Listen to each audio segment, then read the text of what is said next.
मेरी धर्मपत्नी अभिनव, उसका पीएचडी का टॉपिक था कि नारियों ने उपन्यास लिखा, अब पुरुषों ने फिल्म बनाया, तो नारी भाव के साथ कितना न्याय हो पाया, उस भाव को क्या पुरुष प्रकट कर पाए।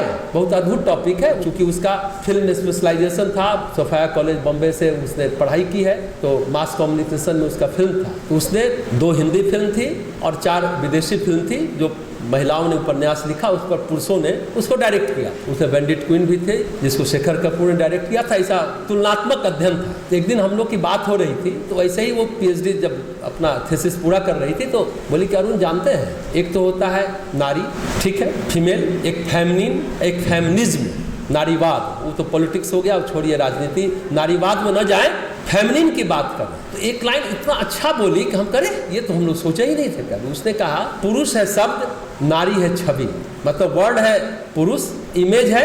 हम कह रहे नहीं, तो बड़ा जबरदस्त बात बोल रही। हमारी बात हरिद्वार होती रही है। सुबह में हमारे एक मित्र हैं, उन्हीं का फोन आया, उनके देखिए ये तो अभिनव इस तरह की बात बोल रही है। बोले एकदम सही बोल रही है। उनकी कैसे? जैसे तुम एक शब्द बोलो शादी, तो शादी एक शब्द है, विवाह एक शब्द है, लेकिन तुम्हारे दिमाग में कौन सी छवि उभरेगी, कौन सा इमेज उभरेगा? कि गीत नाद हो रहा होगा, हंसी ठिठोली हो रहेगी, ढोलक बज रहा होगा, वो छवि है। सिर्फ मंदिर बोलो, मंदिर है, मंदिर एक शब्द है, लेकिन मंत्र हो रहा होगा, कीर्तन हो रहा होगा, घंटे की आवाज होगी, घड़ियाल की आवाज होगी, शंख बजेगा, एक छवि उभरती। जैसे ही मंदिर बोलेंगे तो ये छवि आई। तो क्या हुआ?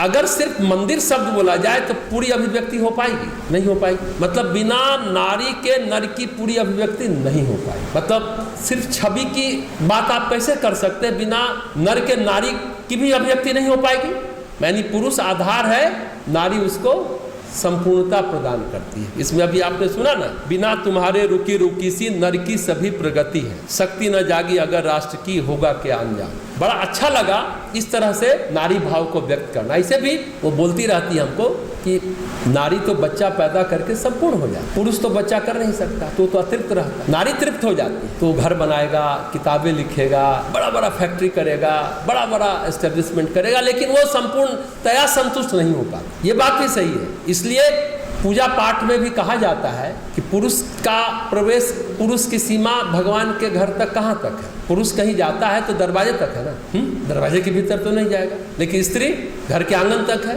तो भगवान के घर में पुरुष बन करके आप जाएंगे तो दरवाजे तक ही सिमट कर रह जाए। अगर नारी भाव है तो आप गर्भगृह में भगवान के चले जाएंगे, भगवान के साथ सामीप्य ही नहीं, सायुज्य हो जाएगा, जुड़ जाएंगे। तो इसलिए कहा जाता है पुरुष को भी नारी भाव उत्पन्न करना पड़ता है भक्ति में, भगवान से मिलने के लिए, भगवान के साथ एकाकार होने। सचमुच नारी अपने सौंदर्य के कारण पूजनीय नहीं होती, नारी अपने सौंदर्य के कारण प्रशंसनीय हो सकती है, लेकिन मातृत्व के कारण पूजनीय होती है और ज्ञान के कारण वंदनीय है। ये लाइन याद रखिए। हमारे मित्र तो कहते हैं स्त्रियों का आत्मनिर्भर होना सुंदर होने से अधिक महत्वपूर्ण है। कुछ लोग बोले स्त्री होना सौभाग्य है या दुर्भाग्य है या व्यवस्था का विषय है, लेकिन स्त्री का अस्तित्व में होना उत्सव का विषय है। स्त्री सचमुच पारस की तरह होती है, वह प्रेम नहीं करती, वह प्रेम में बसती है और जिस रिश्ते को छूती है उसे प्रेम से भर देती। यह है स्त्री,